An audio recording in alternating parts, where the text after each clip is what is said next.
اللهم سترك وعفوك، اللهم سترك وعفوك وودك وحبك وقربك ورضاك ولذة النظر إلى وجهك الكريم.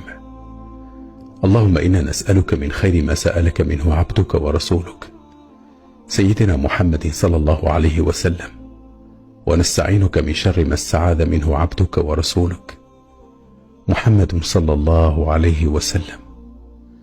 اللهم اجعل هذه الأيام المباركة ماحية للذنوب ومفرجة للكروب، اللهم اجعلها جابرة للقلوب. اللهم اشف مرضانا وارحم موتانا، اللهم سهل أموري من العسر إلى اليسر. اللهم اغفر لي ذنبي وتجاوز عن سيئاتي وارزقني من خير الدنيا ونعيم الآخرة.